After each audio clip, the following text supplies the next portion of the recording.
that shit right there would be like this, and you going, that shit's a thumbnail somewhere. There's a thumbnail in there somewhere. Oh my God. Peeps, we did it. We got through. Dustin got through Bloodborne. I skipped so much. So I wanted to talk a little bit about that too, because I wanted to talk about like just our general thoughts, feelings, all that stuff, recapping this season, right? Your overall thoughts. You said we skipped a lot. Skipped a ton. And it is interesting too, because you did say that there were certain things that we didn't do. Yep. And then, I mean, all this shit just goes like over my head. Yeah. You know what I mean? Yeah. That was the first, I will say, other than that one time that I came to your house when you were still living in KC. Yeah. To spend the weekend. Yeah. I watched you play Bloodborne. Do you remember that? Yeah, for like an hour or something like Maybe. that. Yeah. Maybe tops. It may not have even been that. I think I was just farting around. Yeah. And so I watched you play that, and I was like, holy shit. That was the only time I had ever seen that game in motion, in progress, anything. It's pretty spectacular. I have never played a what you call a Souls game, right? It's a Soulsborne game, yeah. A Soulsborne game. Yep. So I had never anything ever in like done that. the Demon Souls, Dark Souls, Bloodborne, and to a certain extent like Sekiro or Elden Ring. Those are all made by the same company, From Software. They have a very specific style of action RPG. But then, like, Elden Ring, isn't that kind of a whole franchise in and of itself? Right now, it's just one game. Is it only one? It's one game. But it's, like, always going. It's always, like... Not really. Is it just a massive game? It's a huge game. Yeah. I think my first playthrough of Elden Ring took me 110 hours. Jesus something Christ. like that. And it's like double a Final Fantasy. Like, it's fucking huge. I mean, it's huge. I mean, you could say the same thing about like Persona 5. That's a game that took me 100 hours to get That through. is fucking nuts. But like, it took me about 100 hours, and then after I had finished, like I went through Elden Ring completely blind. Okay. After I had finished, I allowed myself to look stuff up, and oh my god. Yeah. Just the sheer amount of shit that I missed in that game. So it's basically similar on a scale. Like, we played through Bloodborne in, 20 hours? Yeah, Something give or like take. that. Yeah, absolutely. So we played through Bloodborne in 20 hours. We missed half that game. That is insane to me. And the same thing with Elden Ring. I played through it 100 hours. At 100 hours. Played through blind, and I missed probably half of it. So that's what I was going to ask. If you put in 100 hours, and you still missed just a shitload. Yeah. There is absolutely secrets galore. There's so much to those games, and that's one of the reasons why it's one of my favorite series. Yeah, is just because if you force yourself to play through it blind, which for some reason I do. I don't think there's anything wrong with that. No, there's nothing wrong with it. Yeah, you just get this. It helps. So the difficulty of these games is a pretty big part of it, because like you fight the boss, you die. You fight the boss, you die. You fight the boss, you die. Yeah. And then when you eventually get it, you get that cathartic release, like, yes, I did it. And it's the same way if you force yourself to play through it blind. At least in my experience, you go, yay, I figured it out. I figured out the puzzle, or I figured out how to get further into the game. I've got other friends that play these games, and they almost do it almost like how we would have played Zelda back in elementary school, where you're like, oh wait, you don't have to do the first castle or the first dungeon first. You can go up to the third castle or whatever. It's like those, and like they avoid going onto the internet and talking about it, but like amongst their friend groups, they discuss it and they figure things out, and then once they beat it as a group, they agree, okay, now we're gonna go in, we're gonna like co-op through the whole game, that makes sense, destroy everything. See, that's fun as shit though. But see, then also, like, when you first sat down with Bloodborne, your first playthrough that you ever had, that was my first Soulsborne game. Okay, all right. And so that was your first introduction to all of that shit. All of it. What were your initial thoughts at that time? like the first playthrough, let's even say the first week of that, were you just frustrated beyond belief? So were you like, holy shit, this is amazing? So I believe when we were doing the introduction to Bloodborne, I had said basically what happened. Like, I had my PlayStation 4. I was waiting for Metal Gear Solid 5, the Phantom Pain, to come out. That was basically the whole reason I bought it. I went out, I bought the PlayStation 4, which came with The Last of Us, which I had no interest in playing at the time. Yeah. But, like, fun. I downloaded that. I think I bought Destiny 1 just because I wanted a shooter to play. Yeah. And I bought Metal Gear Solid 5 Ground Zeroes, the prologue to The Phantom Pain. Right. And those were the games that I was playing, and I was basically... I had gone back to school at this point. I had my job at the airport at the time. Yeah. But I had gone back to school, and I was just like, you know what? I'm going to... It was midnight or 1 o'clock in the morning, and I was just flipping through YouTube, and I saw a trailer for Bloodborne. Yeah. And I saw the release date, and it was like, well, that was an hour ago. I guess I'm going to go to Walmart and pick it up. Hell yeah. Just out of, like... I had no idea. And then I got home, I installed it, I started playing it, and for the first 5 minutes, I was just like, wow, what is this? This is crazy. What is this exactly? I have no idea what's going on. And then I think I played it that first night for something like 2 hours. It was 3 in the morning or something when I went to bed, maybe 4, because that's how I used to live, and God, I miss it. Now you're a day walker. And never grow up, kids. Never grow up. It's not worth it. It's not worth it. And at that point, I was just like, I'm just getting used to the game. I've never played a game like this. It's going to take some time to get used to it. Yeah. And then I played it the next day. And I think I played it for another good chunk of like 3 or 4 hours. Okay. Yeah. And those, as far as I got, that second night was up to the wolves on the top of the bridge. Oh, yeah. I could not figure out a way to get past those wolves. I said, fuck this. This is bullshit. I can't return the game, because I was I'm just like, I was so frustrated by that point. And it's like you hadn't even got to the first boss then. I hadn't gotten to the first boss. I hadn't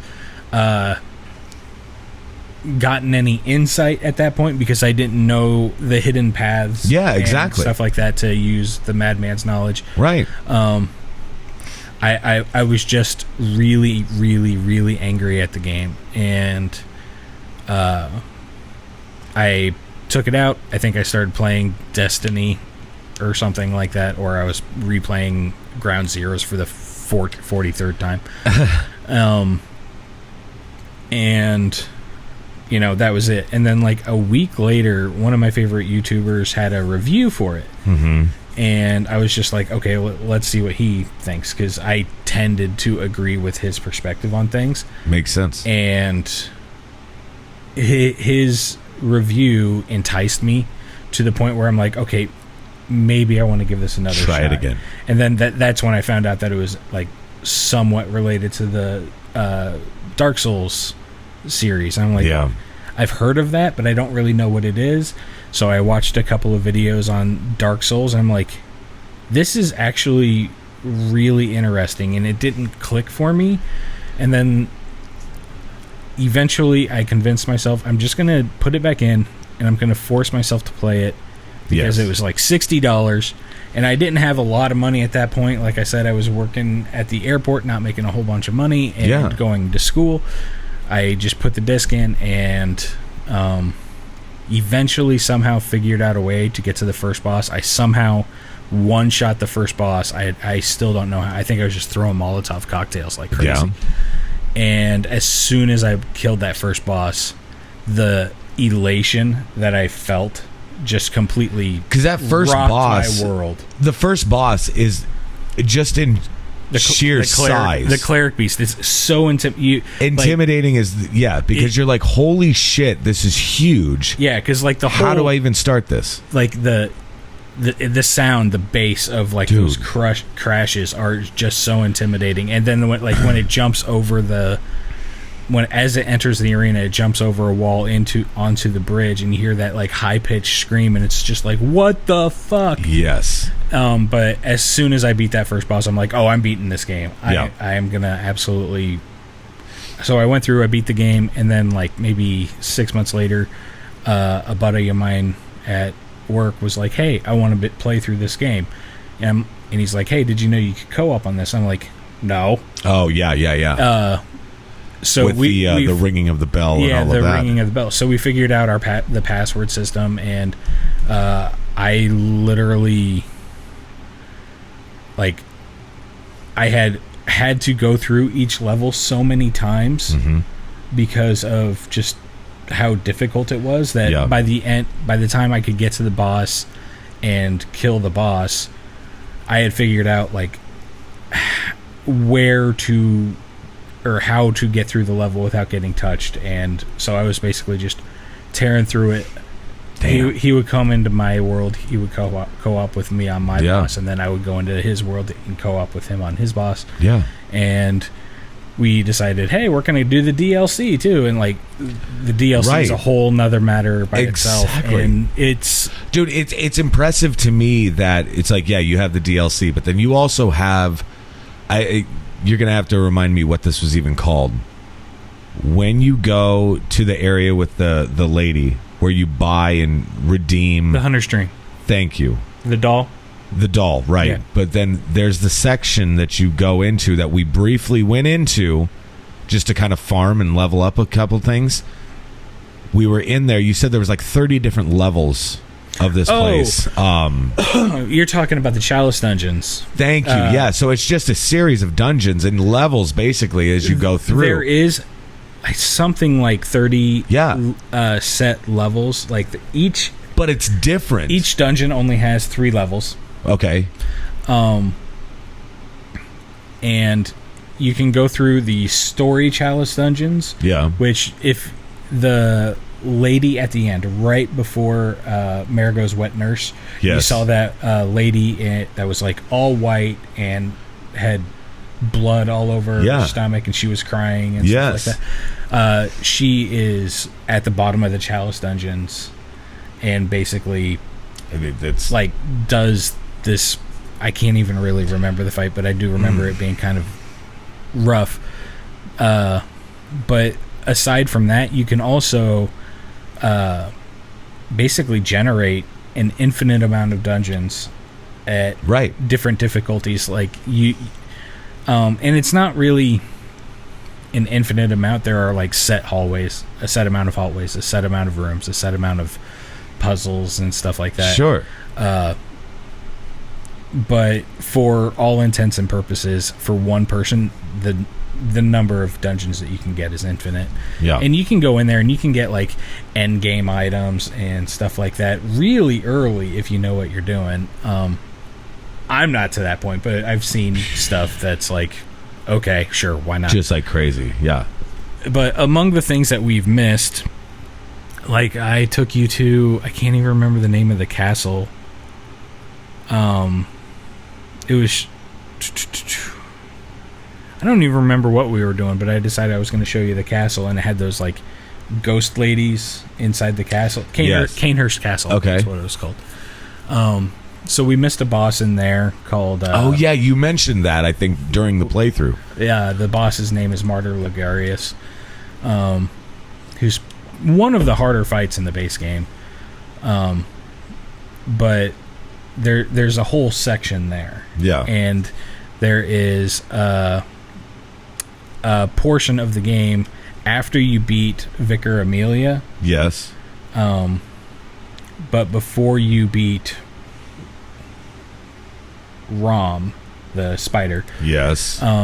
Where if you how we always entered the chapel area was like we would go into that from the I can't talk. Sorry. We would go to the lantern and always take that left. Okay, yeah. But if you went straight out of the front door and then took a right and then an immediate right, there's what's called an abductor, and if you die from the abductor, it can take you to another place. Holy shit. Like you start off in jail, and you end up fighting a boss called Dark Beast Parl or something like that. Oh my god. See, what's funny about this game is the fact that it is massive. It is huge. And you have gone through this game. You've platinumed the game. Yes. Yeah, I have. I think I've played... I think this was my 7th or 8th playthrough. I'm not really sure. That's impressive to me.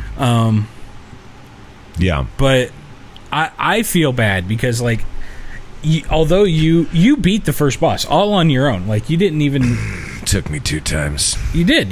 Listen. You did. Like, that tells me that... Not for nothing. Took me 2 times. Look. Now, I also died 8,000 different times just leading up to that goddamn boss. That's what I was talking about, though. It was a motherfucker. It is a motherfucker. To the point where it's like, I am probably with 90% of the populace that it is such a motherfucker that I would rather give up than not play. You know what I'm saying? Like, I would know, my God, the enthusiasm that you have when you finally clear. When I fucked up that boss, there were also, and I will say it was very limited. There was a couple episodes where I didn't die.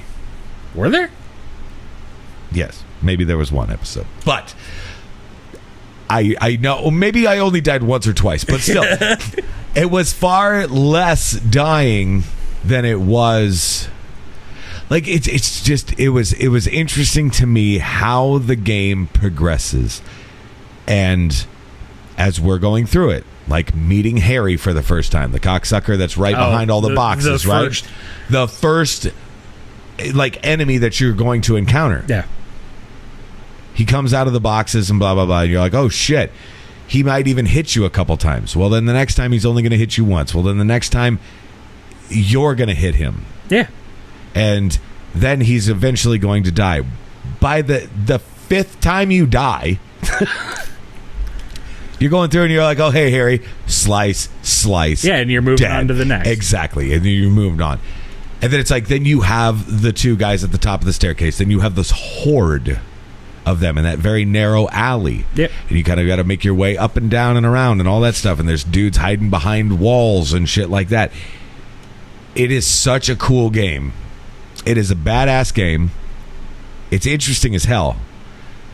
The lore and everything behind the game is also fascinating. Did you do your homework? Oh, God, fuck me. I did the homework. Okay. Like, let me just explain, though. Like, I did the homework. I'm just as fucking confused as I always have been. Okay.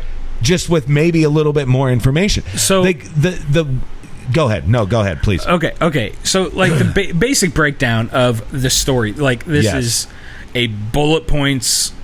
This is what Bloodborne is about. Reader's Digest version of right. Bloodborne. The millennials are like, what the fuck's Reader's Digest? Gen Zers, excuse me. The Gen Zers. Yeah, I was going to say we're millennials, asshat. Whatever. Shut the fuck up. Whatever. We missed the cool kids party with the Gen X barely by like a year each. Wouldn't you just refer to us as like Zennials? Fuck. I refer to you as special. Bullet points. Bullet point story of Bloodborne. Yes, here we go. So it starts off. I'm just going to break this down in a few different ways. Okay. First half is very Victorian horror. Yes. And it's gorgeous. Very Victorian horror. But it's so pretty. So you are an outsider. You come to this town to get medical treatment. Yes. You wake up. I mean, you're literally there in a hospital, right? Like the first thing that you're doing. It's a clinic, yeah. Okay, yeah. Yeah. So you're basically in a hospital or... so it's very Victorian. Especially with the concept of the other. Did you study that at all?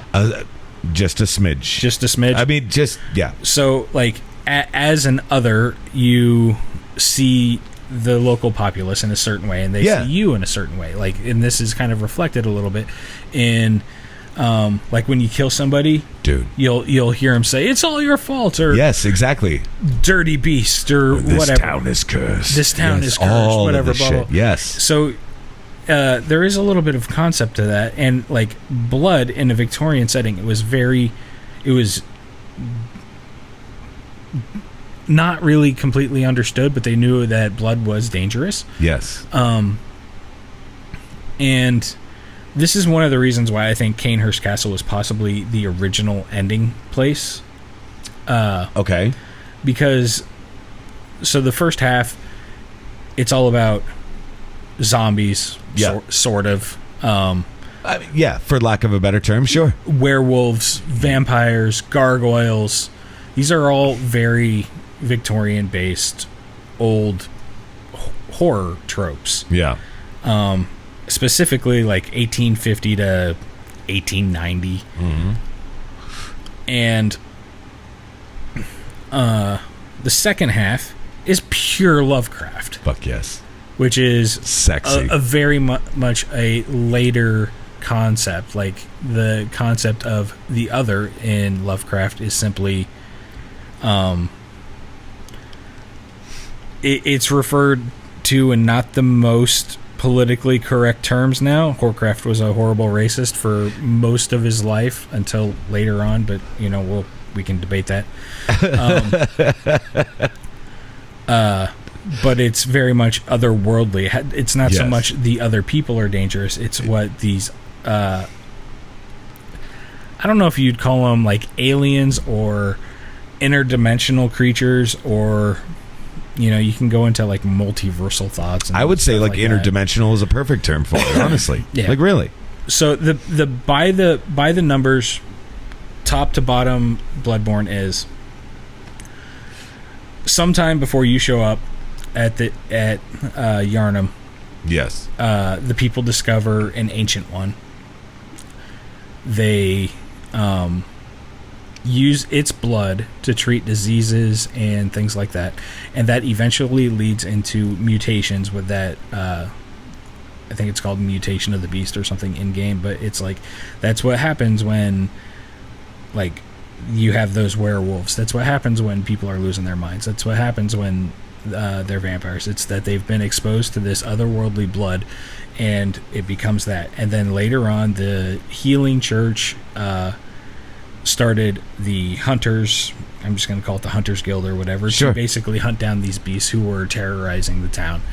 And that's the start of the story, right? And then you're kind of thrown into this mix. Yeah, you are thrown into it. And then later on, specifically after you get 40 insight, and you can see the amygdalas like hanging out in the church area, which is so terrifying. Or you fight Rom, you can see, hey, there's other things here that are influencing this town. There, I think one of the best analogies of it that I've ever heard is like H.P. Lovecraft's stories are, this is what happens when, or H.P. Lovecraft is very much like, this is what happens when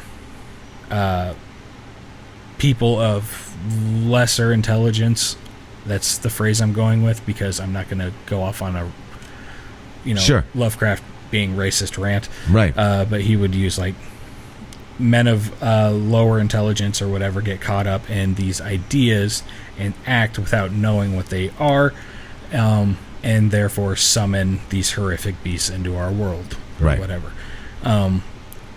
And it becomes a cult, like small group of people doing these horrible things. Bloodborne is what happens when the majority of people are doing this cultish activity, not not the minority. So right. So yeah, I mean that's almost a bullet point of this is what Bloodborne's about. Yeah.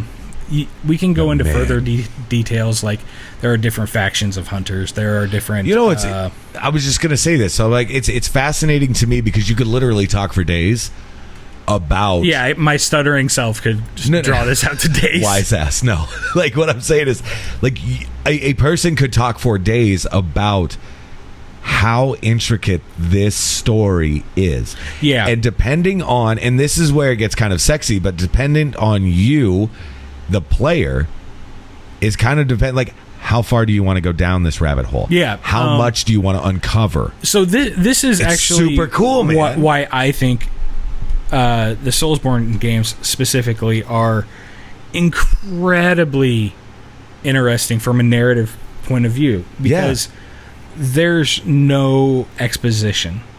Right. You are not told a damn thing when you first enter this game. No. You have no idea what's going on. And little tidbits of information do show up. Like when you first get to the Hunter's Dream and you meet Gehrman, he's like, just go out and kill a few beasts. And you're like, okay, sure, I'll do that. And then when you get one insight, you can talk to the doll, and she's talking about leveling you up and making you stronger and whatever. But see, and that's just it. It's all these little tidbits of information are then just feathered throughout the story. And you can interact with every NPC in the game. Yes. And do every quest without even realizing that they're quests. Mm-hmm. Like Eileen the Crow. Yeah. So where I got my favorite weapons, I love the Blades of Mercy. Yeah. Like the first time you talk to her, she's just like, oh, I hunt beasts, or I hunt hunters that have gone mad. Which, Father Gehrman, or Father Gascoigne, was one of those hunters. Yes. And then she's like, hey, don't go to the place underneath the chapel. I got to do something there. And you go there, and it's a hunter that's gone insane. Yes. And then, I don't know how I found it originally. I think I was trying to go to the cathedral to... Oh, yeah. And it wouldn't let me move to the cathedral. But you could go down. But you found, like, the staircase. No, like, from the Hunter's Dream, I couldn't use the cathedral's lantern to transport myself to the cathedral where you fought Vicar Amelia. Mm-hmm.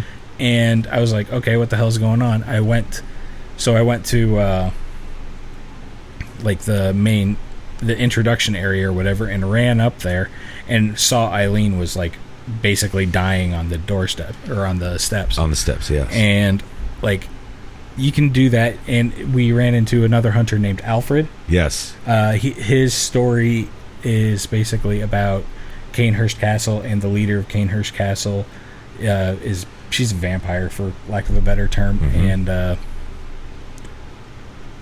it's basically about his desire to go and kill her. Like, how we got there was we got a Cainhurst summons, which was an invitation. We needed to find another one to take to him, and he would have been there and killed the leader. And then he goes off and kills himself because he had no purpose. And then you go back, and she's still alive because she's a vampire and she can't die.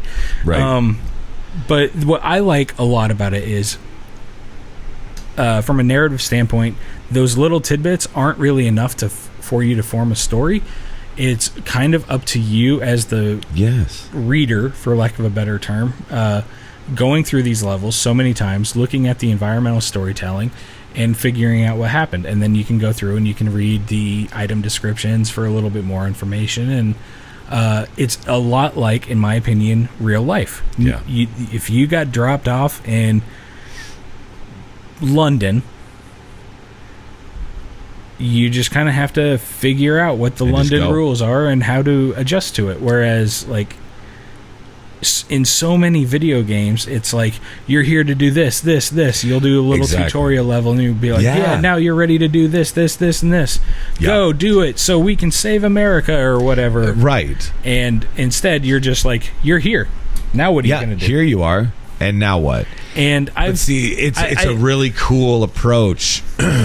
It's a really cool approach to storytelling. It's a cool approach just to a narrative, or to form a narrative, or even then to potentially form a narrative. Like, it is cool to me. Like, it's up to you, the player.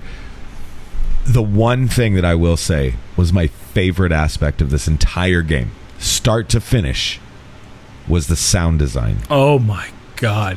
There is something that happens to you viscerally, and I'm not even fucking lying, guys. Like, if you are playing this game and you are, like, you become, like, immersed in this world, and then you start to hear things, like especially when you're wearing like head cans like we are. Yeah, I think we had a different experience than just somebody maybe playing on a TV or something like that, right? Like it's super weird to me because you're hearing like the ladies that are laughing. Yeah. Right? Yeah. And you hear something moving over here, or I mean, even like what we discussed before, when these people are dying and you're killing them and they're saying things like you're cursed. Yeah. This cursed town beast. Is cursed beast, all that crap. Yeah.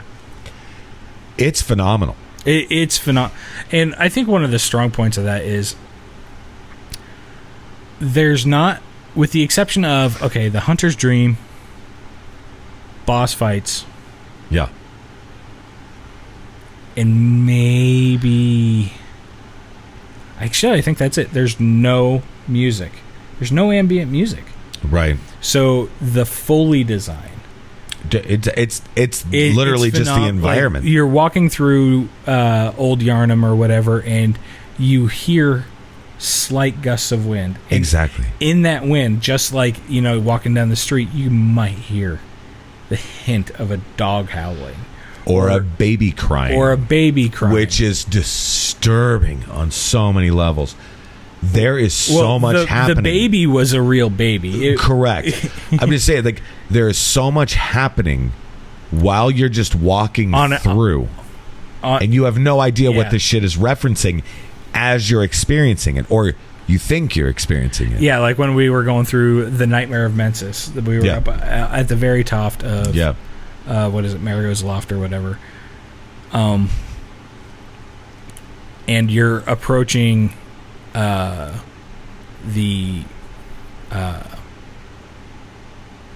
not nurse, not wet nurse, what the fuck? The fuck? Anyway, as you're approaching the possible final boss, the last boss that we fought, I can't remember its name, I had just said it. Anyway, you do hear that baby cry a lot, and that baby's real. That baby was stolen from the lady in white. Correct. And you're just kind of like, I don't feel comfortable with this. Right. It's weird. But I'm telling you, like, there are certain times in the game that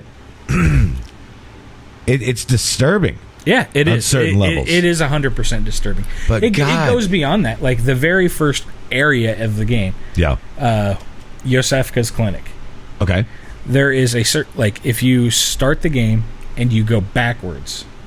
Okay. You knock on the window and you get Yosefka's blood. Okay. As Yosefka's talking to you, she has a specific voice. Later on, you go back and you knock on the window. She has a different voice. Oh, that's weird. And then when you find the back door through the woods, the Forbidden Woods, there is one of those weird, goopy alien creatures. Yeah. Well, next to her is a dead body. The dead body is actually Yosefka. What the fuck? And there is, in the cathedral ward or whatever, we knocked on the door of that prostitute. Oh, yeah. Later on, that prostitute... Can join you next to that lantern where the old lady was killed. Yeah. There's actually a lot of murder that happens in that area. Okay. But later on, she has a baby. Oh, what? And you can get another piece of umbilical cord, and that's weird. Like the man, there is so much to this game that is so easy to miss. That, and the only reason I decided that I would possibly take the game with you is because we were progressing so slowly that I was afraid that we would just never finish. Because at this point, and I already knew that, like getting into it, I was like, this is going to be 70, 80 episodes long. Yeah, I think we were at like hour 6 and you had just gotten to Father Gascoigne. I wanted to barely pull the beginning my of fucking hair out. Which is barely the beginning of the game. Exactly. And I wanted to pull my hair out. I was like, holy shit.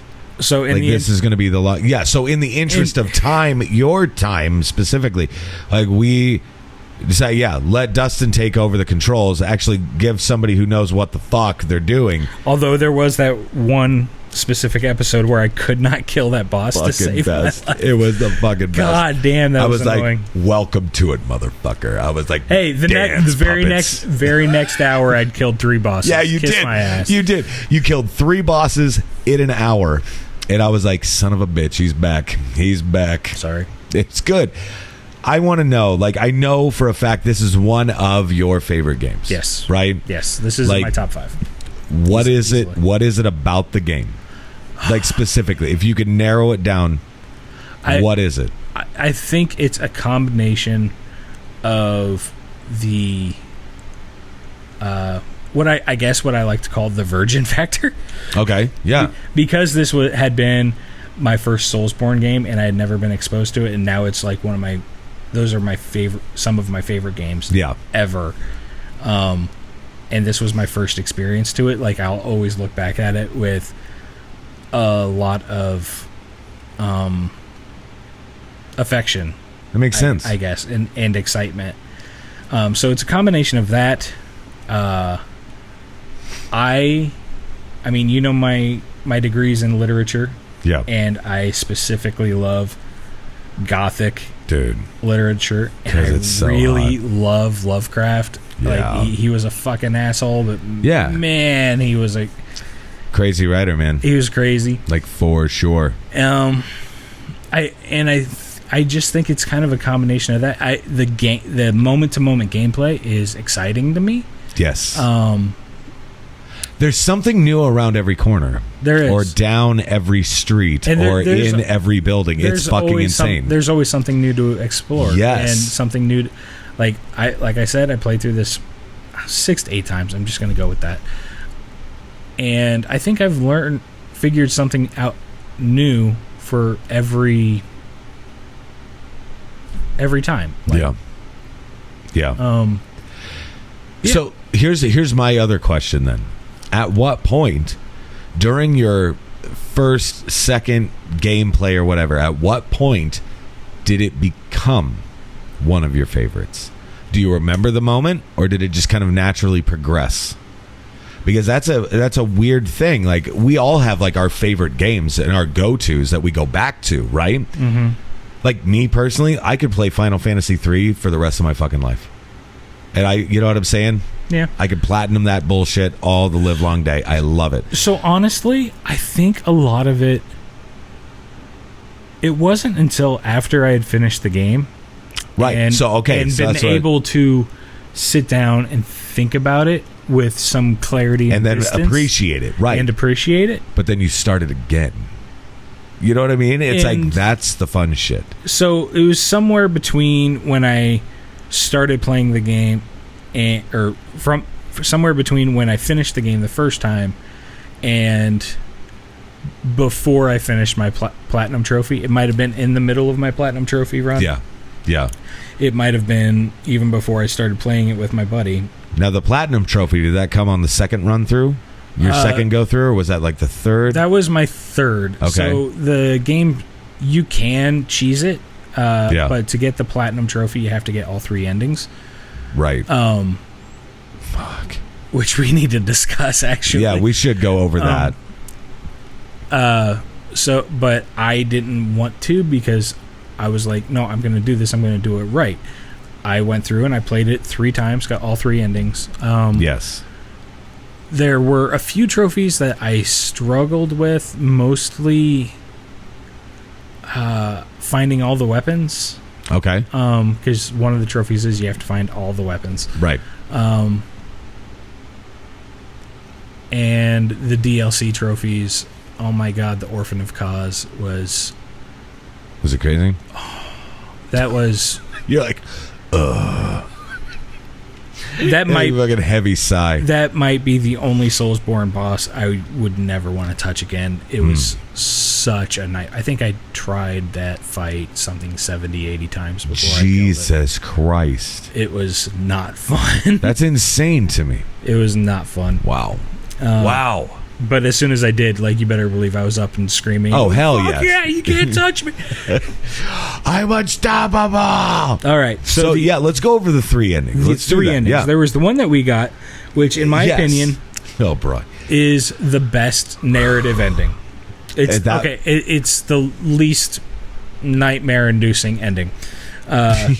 That's fair. That it was, you can sit there and you can believe that your character thought it was all a nightmare. Yes. And they just move on with their life. Yes. A fucking horrible ass nightmare, but it's pretty fucked up. You wake up on the street, but you wake up, and you still wake up. You still wake up. You're waking up, and you just can believe that maybe this character will move on with the rest of their life. Maybe just a little bit scarred. A little bit scarred, from their experience, but from a narrative standpoint, I think it's the best ending. From a gameplay point, and I imagine a lot of hardcore people are like, you're such a bitch. You bitched out of the last 2 bosses. Such a bitch. So the second ending, where you refuse Gehrman. Yeah. Okay. Yes. You have to fight Gehrman. Oh fuck! So he's another boss that we missed. Okay. When you fight Gehrman, when you win, you take over his spot in the Hunter's Dream. So instead of like moving on with your life or whatever, you are forever trapped in the Hunter's Dream in that wheelchair, being escorted by the doll, right? And helping other hunters basically go through their hunts. Yeah. Just basically almost reliving what you just went through over and over and over. And you have no idea of why, but these hunters that visit the dream are basically immortal. They die, they come back. They die, they come back. Yeah. The third ending, which you need to get 3 umbilical cords. Okay. Yeah. Yeah. Which I think I only got 1 because some of them are off the beaten path. We had 1. Yeah. So you have to get those 3. Then you ingest them. It's adorable. Yeah. Adorable. Okay. Got it. Yeah. Exactly what you want to hear. Yep. Yeah. I get to eat this shit now. And then you refuse Gehrman. Okay. So you still fight Gehrman. Ingest 3 umbilical cords and then refuse. Yep. So Gehrman. So you still get the Gehrman fight, and then which is fight, a really fun fight. Actually, like his weapon is a scythe. Oh yeah. And it has like this really weird range, and he'll like pull you in, and he does all these tricks. He's got a peg leg, but man, that fucker can move. He's pretty quick. But after you kill him,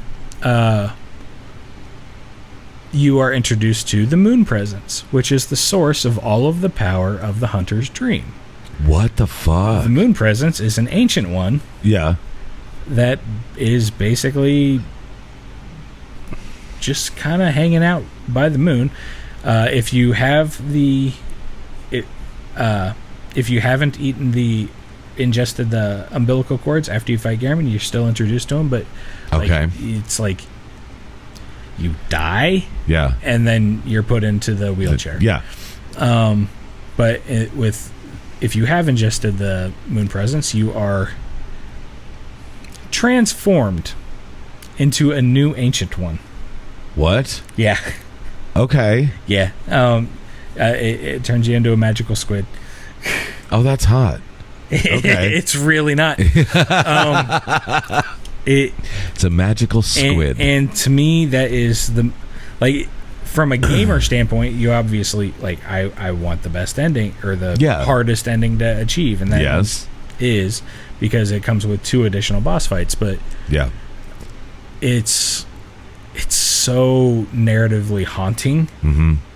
Like, even more than just living in a wheelchair in the Hunter's Dream for the rest of however long, until the next hunter shows up and decides to refuse you and you let him kill you or exactly whatever. Yeah. But instead, no, you become the Moon Presence, which is basically the source of the Hunter's Dream, which is just terrible. Yeah.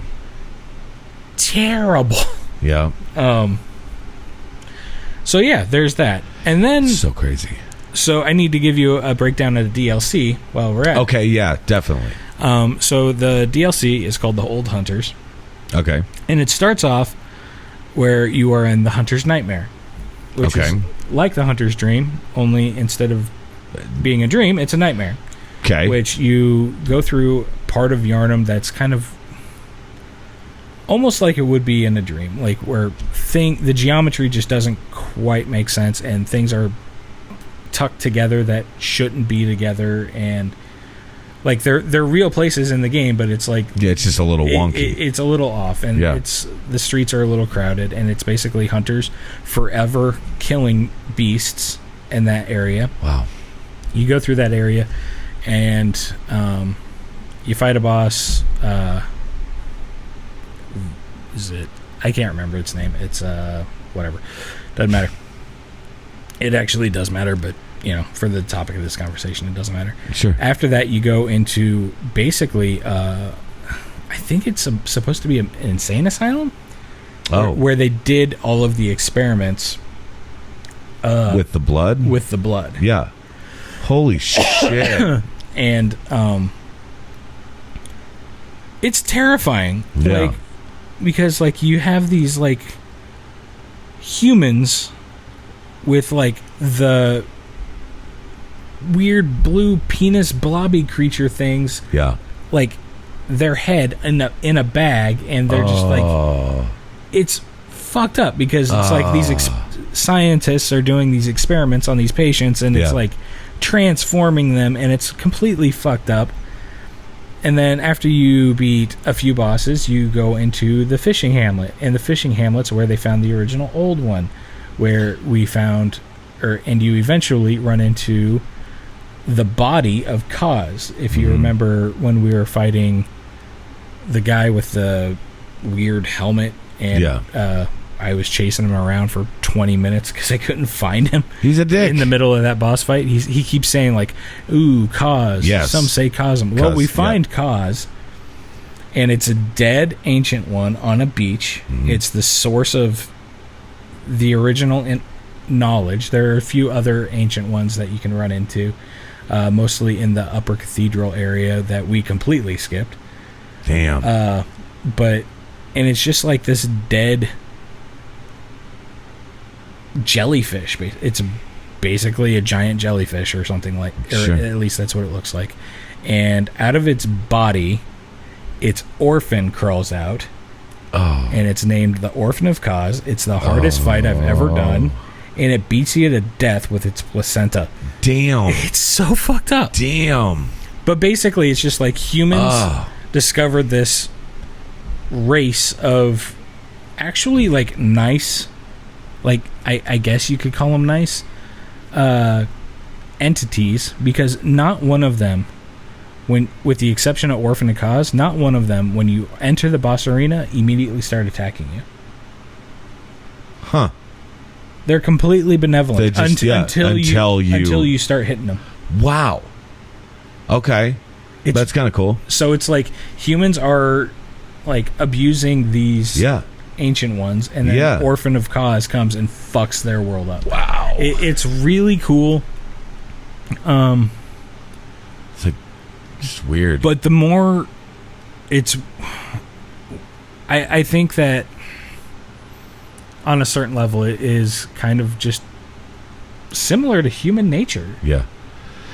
So that was kind of my other thought is, are there other societal undertones that you find throughout?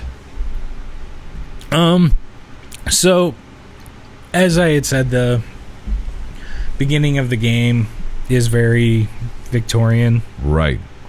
And then it kind of morphs. And then it morphs into Lovecraftian, but that old style gothic horror where the concept of the other, you're not from here, you're not of my tribe, you're dangerous.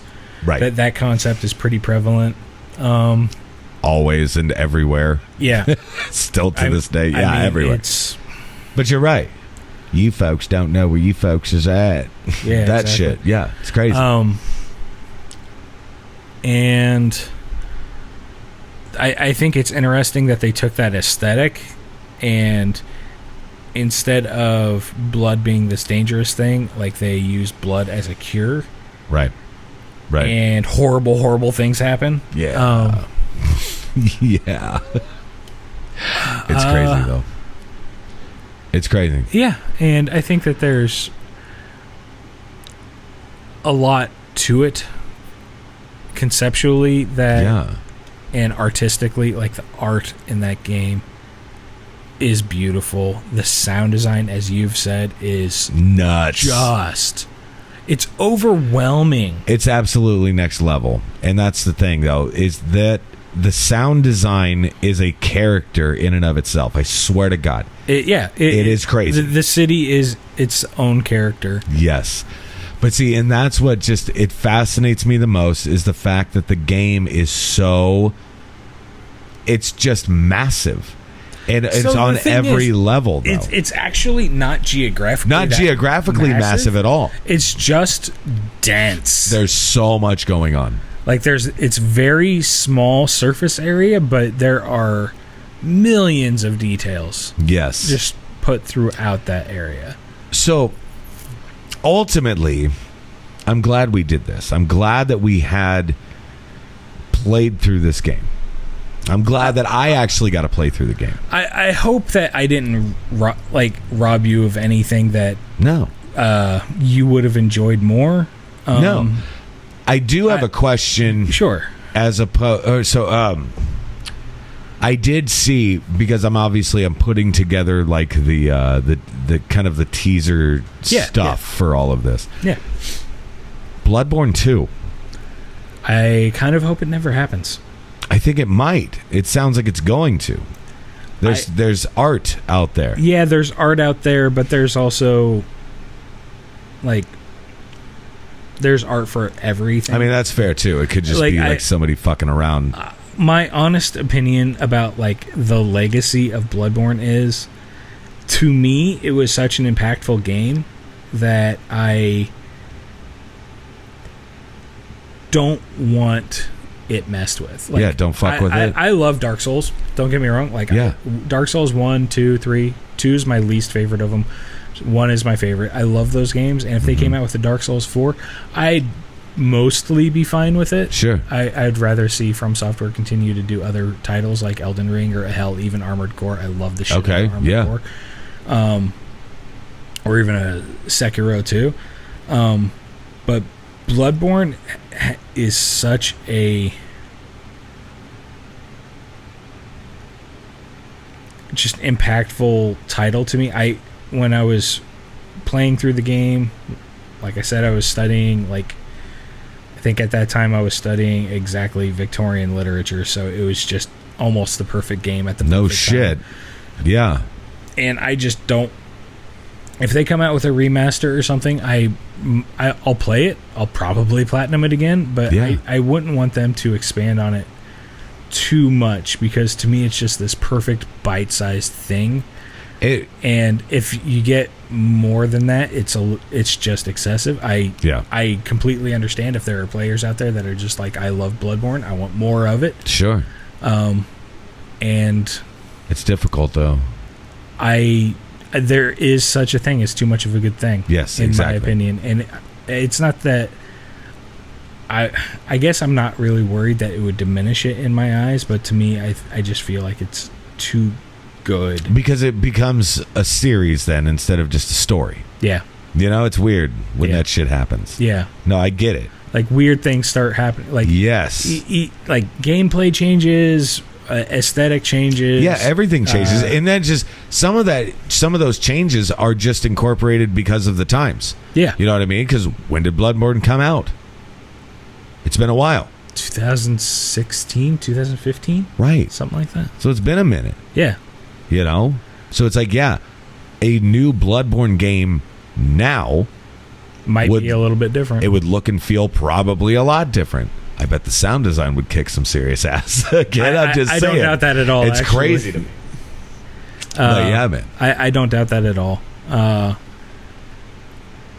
But ultimately, I'm glad that this happened. I'm glad that we did this. I'm glad that we played this game. Super glad we fucking finished the game. Because holy shit. That was going to be a big one. It's a monster. Guys, it is a fucking monster. And those of you that have played it know exactly what I'm talking about. It's a fucking monster. It's difficult. It's frustrating. So, I actually don't think it's that frustrating. Fucking frustrating. So, It's so frustrating. I mean, it's crazy. You could sit there and you could argue that hard video games, when these games started coming out, were pretty antiquated.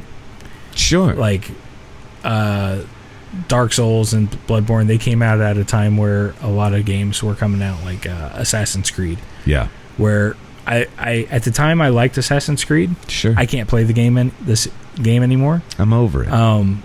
Like I played it once. I'm over it. I don't like the fact that you can sit there and hold the block button and you're impervious to damage. Exactly.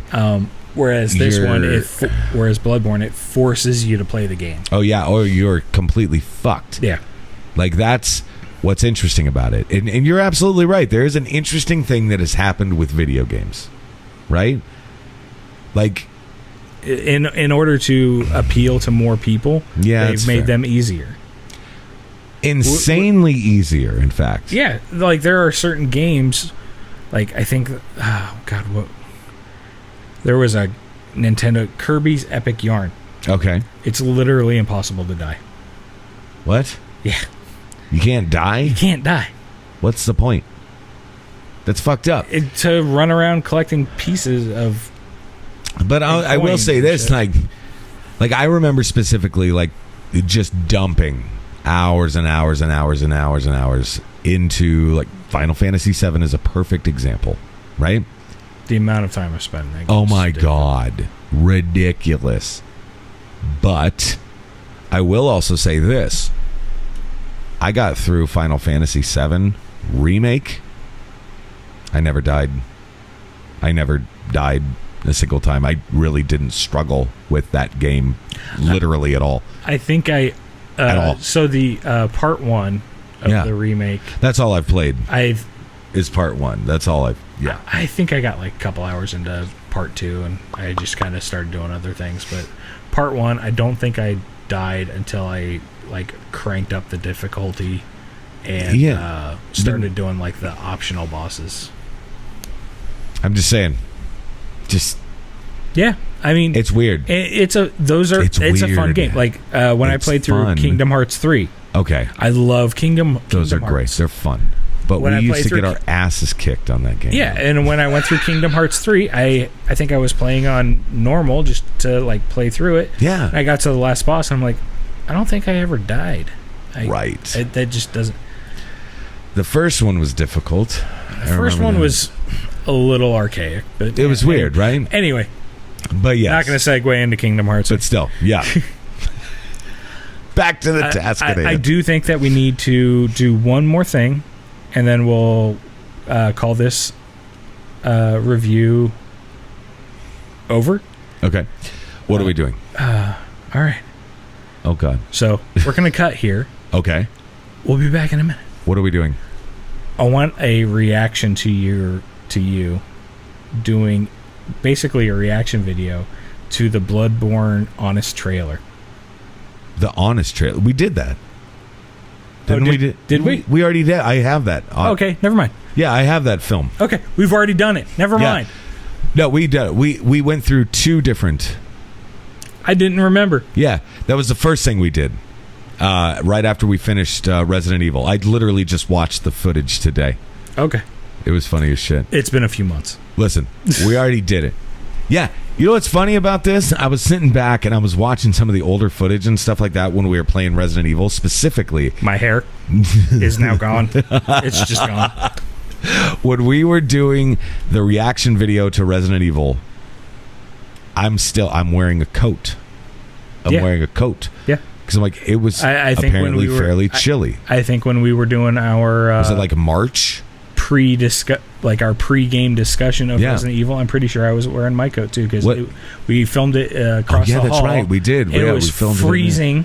It was cold. Was it March? I think it was like February. It was like February or March. Cold. But it's cold. Right. Sons of bitches. I can't wait for that shit again. It's coming. It's been almost a year. It's fucking coming, though. Yeah, let's go. It's fucking coming. Okay. So, we got through Bloodborne. Guys, there's other things coming. We're not going to discuss it yet. Stay tuned because it's coming very fast. And so, yeah, enjoy that. But it's coming very fast. Too many jokes. Can't. Never. You better cut. I'm going to make a fucking ass of myself here. Thank you guys. Thank you guys for watching. And we'll see you incredibly soon. Let's hear your comments. See you later.